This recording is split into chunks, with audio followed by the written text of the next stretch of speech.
Selamat pagi teman-teman. Kali ini kita akan membahas tentang bagaimana menganalogikan jaringan komputer ke dalam kasus atau studi kasus yang terjadi di jalan raya. Nah, jadi untuk memudahkan mempelajari jaringan komputer, saya akan mencoba menjelaskan dengan menganalogikan jaringan komputer sebagai jalan raya. Nah, di sini di video pertama ini saya akan menganalogikan 3 materi. Yang pertama adalah tentang konsep jaringan, kemudian ada IP address, kemudian ada port. Ya, jadi 3 pokok bahasan ini yang biasanya umum dikenal dalam jaringan komputer. Nah, kita mulai dengan komponen komunikasi data. Nah, sebelum saya membahas tentang bagaimana jaringan komputer, ya kita mengingat kembali bahwa dalam jaringan komputer terjadi yang namanya komunikasi data. Maka kita harus mengingat kembali komponen apa saja yang mendukung terjadinya komunikasi data. Ada 5 komponen yang mendukung terjadinya komunikasi data. Yang pertama adalah sender atau pengirim, kemudian receiver atau penerima, kemudian medium atau media transmisi, kemudian message atau pesan yang dikirimkan, ya, kemudian protokol. Nah, jadi di sini sender akan mengirimkan sebuah pesan melalui media transmisi kepada receiver atau penerima. Nah, antara sender dan receiver itu memiliki protokol, ya, protokol atau aturan dalam komunikasi. Protokol yang digunakan oleh sender harus sama dengan protokol yang dimiliki oleh receiver untuk bisa terjadinya komunikasi. Jadi jika protokolnya tidak sama, maka tidak akan bisa dilakukan komunikasi. Sebagai contoh, kalau sender ini menggunakan bahasa Indonesia, sedangkan receiver hanya mengerti bahasa Jepang, maka tidak akan terjadi komunikasi. Maka jika sender menggunakan bahasa Indonesia, receiver juga menggunakan bahasa Indonesia, sehingga komunikasi bisa terjadi. Jika sender menggunakan TCP/IP, protokol TCP/IP, maka receiver juga menggunakan protokol TCP/IP. Ya, kurang lebih seperti itu penjelasan untuk komponen komunikasi data. Nah, selanjutnya kita akan mulai membahas tentang bagaimana menganalogikan atau analogi jaringan komputer seperti jalan raya. Nah, kita perlu mengingat bahwa pada jaringan komputer kita mengenal istilah yang namanya PC. PC nanti akan berhubungan dengan jaringan komputer. Kemudian server. Server di sini nanti berfungsi sebagai receiver atau penerima. Nah, di sini kita menggunakan 2 server, server FB dan server Google. Antara PC dan server ini dihubungkan oleh media transmisi, ya. PC dan server ini dihubungkan oleh media transmisi. Nah, media transmisi ini bisa berupa kabel, bisa juga nirkabel, ya. Nah, kemudian PC mengirimkan pesan ke server FB. Nah, ini akan melalui media transmisi dan melalui persimpangan jaringan. Nah, di persimpangan jaringan ini sudah dipasang yang namanya router. Ada router 1, router 2, router 3, router 4, dan router 5. Nah, jadi ini adalah kondisi jaringan secara umum, di mana ada PC yang akan mengirimkan pesan kepada server atau mengirimkan request kepada server. Nah, nanti server berfungsi untuk melayani request yang diterima. Nah, kemudian bagaimana dengan jalan raya? Nah, di jalan raya itu ada rumah, ya. Rumah itu kita analogikan sebagai PC. Kemudian rumah sakit. Nah, ini adalah sebenarnya tempat layanan publik. Kebetulan saya beri contoh rumah sakit, ya, bisa juga pasar nanti. Nah, di sini rumah sakit kita anggap sebagai server atau receiver. Kemudian sekolah kita anggap sebagai receiver. Nah, antara rumah sakit dan sekolah ini dihubungkan oleh jalan raya, ya, atau media dalam jaringan disebut media transmisi. Nah, rumah, ya, orang dari rumah itu mengendarai mobil menuju rumah sakit. Ya, dia mengendarai mobilnya melalui apa? Melalui jalan raya, melalui medianya. Ya, melalui medianya. Dia melalui beberapa persimpangan. Persimpangan 1, persimpangan 2, persimpangan 3, persimpangan 4, persimpangan 5. Ya. Persimpangan di jalan raya, kalau teman-teman perhatikan, Kalau jalan raya sudah masuk ke persimpangan, biasanya nama jalannya sudah berubah. Nama jalannya sudah berubah. Jadi jika ada di persimpangan itu ada 3 jalan, ya, atau disebut persimpangan 3 atau pertigaan, maka jalan di pertigaan itu sudah berbeda. Ataupun walaupun sama, biasanya dikasih nama misalnya Tengku Umar Barat, Tengku Umar Timur gitu misalnya, atau Tengku Umar Utara, Tengku Umar Selatan. Biasanya seperti itu. Namanya sudah berbeda. Di jaringan komputer pun juga sama. Ketika jaringan sudah melalui router, maka itu sudah dianggap jaringan berbeda atau segmen jaringannya berbeda. Nah, jadi kalau kita lihat di sebelah kiri di jaringan komputer, ada 3 jaringan atau kabel yang masuk ke dalam sebuah router. Maka artinya adalah pada router itu terdapat 3 jaringan yang berbeda atau 3 segmen jaringan. Ya, 3 segmennya jaringan yang berbeda. Ya, karena fungsi dari router sendiri adalah meneruskan satu paket dari satu jaringan ke jaringan yang lainnya. Ya, ini adalah analogi dari jaringan komputer dan jalan raya. Ya, jaringan komputer dan jalan raya. Jadi teman-teman harapannya bisa lebih mudah memahami tentang konsep jaringan komputer dengan melihat analogi jalan raya seperti ini.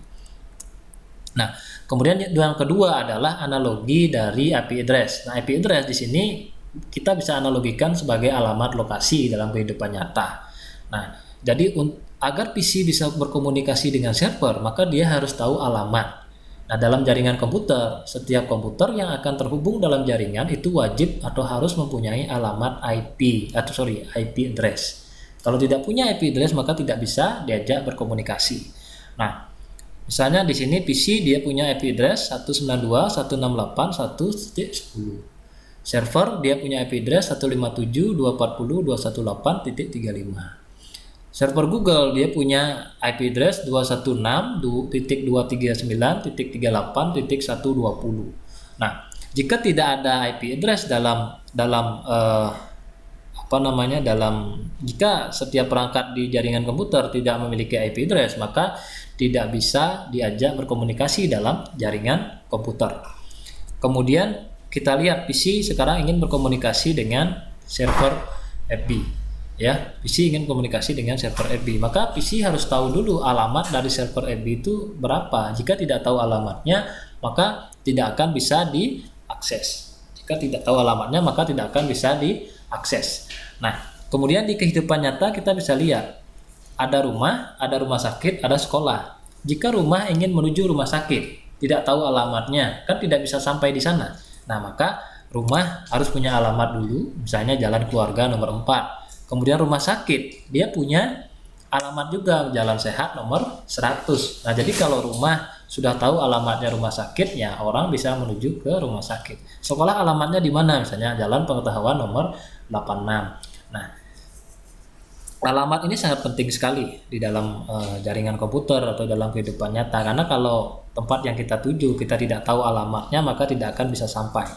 Nah, misalnya di sini PC akan menuju ke mobil akan menuju ke rumah sakit. Nah, itu dia melalui jalan raya, melalui media transmisi, ya, melalui beberapa persimpangan. Nah, ini adalah analogi dari IP address yang bisa dianalogi alamat lokasi. Nah, kemudian analogi yang ketiga adalah port service, ya, atau port biasanya dikenal di jaringan komputer. Kita bisa analogikan sebagai pintu layanan. Nah, selain IP address, maka di jaringan kita juga mengenal yang namanya istilah port. Nah, port ini kita bisa analogikan sebagai pintu layanan. Jadi masing-masing server dia akan memberikan layanan, karena tugas dari server itu adalah memberikan layanan. Satu server bisa memiliki banyak layanan. Nah, artinya akan ada banyak port di dalam satu server. Berapa jumlah layanan yang diberikan, maka segitulah jumlah port yang ada dalam sebuah server. Nah, misalnya kita lihat di server Google, dia selain punya alamat IP address, dia juga punya port. Nah, ini yang saya contohkan adalah port yang digunakan secara umum saja. Nah, port itu biasanya diidentifikasikan dengan nomor, ya. Port 25 itu untuk SMTP, Simple Mail Transfer Protocol. Port 21 dan 20 itu untuk FTP, File Transfer Protocol. Port 80 itu untuk HTTP, Hypertext Transfer Protocol. Port 22 itu untuk SSH, bisa kita gunakan untuk remote. Kemudian 143 itu adalah port untuk SSL, ya, untuk keamanan. Nah, kebetulan di jaringan komputer penomoran port itu sama dengan server yang lain, ya. Jadi jika server memberikan layanan yang sama, maka nomornya akan sama.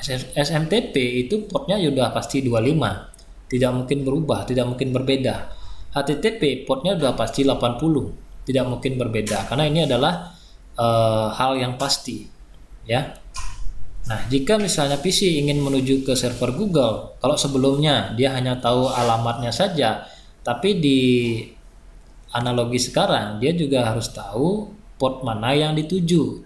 Karena sebenarnya ketika kita mengunjungi suatu server, PC mengunjungi suatu server, maka harus tahu dulu layanan apa yang diminta. Misalnya yang diminta adalah layanan HTTP. Berarti nanti yang dia akan menuju ke port 80 seperti itu.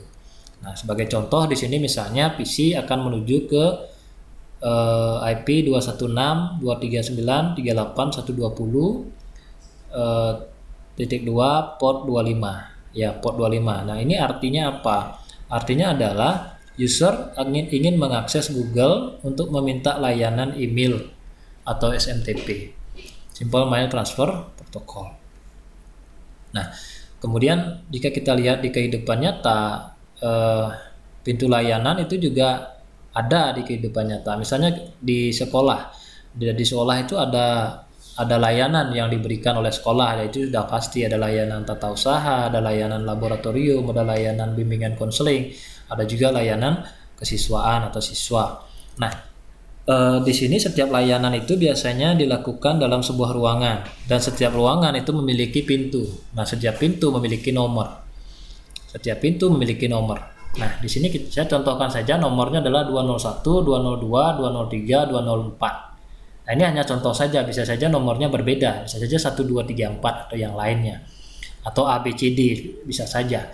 Nah, ini hanya untuk memudahkan saja, saya gunakan nomor Arabik, ya, 201, 202, 203, dan 204.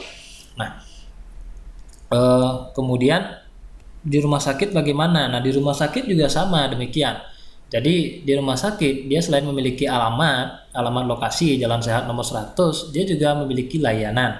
Layanan rumah sakit ada banyak saja. Nah, saya contohkan 2 saja di sini, layanan apotek dan layanan poliklinik. Masing-masing ada di dalam satu ruangan. Di ruangannya ada pintu. Ada juga layanan radiologi, ada juga layanan ronsen, ada juga layanan komplain mungkin. Nah, itu punya pintu masing-masing. Ya. Jadi ketika orang mau menuju ke rumah sakit, dia sudah tahu alamat rumah sakit, dia sampai di rumah sakit. Nah, setelah sampai di rumah sakit mau kemana? Nah, dia mau mencari layanan yang mana? Apakah layanan BPJS misalnya? Nah, dia harus menuju pintu itu, ya. Misalnya contohnya, nah di sini mobilnya menuju ke sekolah. Nah, sampai di sekolah dia mau menemukan layanan yang mana? Ya. Contoh misalnya di sini adalah sekolah .2.203. Nah, ini artinya apa? Seseorang mau ke sekolah meminta layanan bimbingan konseling. Nah, kenapa bimbingan konseling? Karena kita bisa lihat 203 itu adalah dijelaskan adalah layanan BK. Ya. Jadi seperti itu penjelasan analogi dari port service yang kita bisa analogikan ke dalam pintu layanan, atau cara kerjanya seperti pintu layanan. Ketika kita ingin mengunjungi sebuah tempat publik, misalnya saja sekolah, maka pertama kita harus tahu alamatnya dulu. Kalau dalam jaringan IP address-nya harus tahu dulu. Setelah tahu IP address-nya atau alamatnya, itu hanya mengantarkan kita sampai di sekolah itu saja. Sampai di sekolah itu saja. Setelah sampai di sekolah itu, kita mau kemana? Mau mencari layanan apa? Nah, itulah kita akan diarahkan oleh port atau pintu layanan. Misalnya 203 itu untuk layanan BK. Berarti setelah tahu alamat, kita sampai di sekolah, kemudian kita menuju ke pintu 203 untuk meminta layanan BK. Nah, jadi seperti itu analogi dari konsep jaringan komputer, IP address, dan port service ya. Nah, kita bisa simpulkan bahwa jaringan komputer itu dapat dianalogikan sebagai jalan raya. Jadi kondisi apa yang terjadi di jalan raya itu bisa juga terjadi di jaringan komputer. Kemudian IP address kita bisa analogikan sebagai alamat lokasi karena sangat mirip sekali penjelasannya. Port service juga kita bisa analogikan sebagai pintu layanan karena terkadang masih banyak yang bingung bedanya IP address dan port ya. Sekali lagi saya jelaskan bahwa IP address itu hanya mengantarkan Anda untuk bisa sampai di sebuah server. Ketika Anda meminta sebuah layanan pada server, maka harus tahu port berapa yang dituju. Ya, oke, sekian yang dapat saya sampaikan. Semoga bisa memberi manfaat untuk teman-teman. Terima kasih.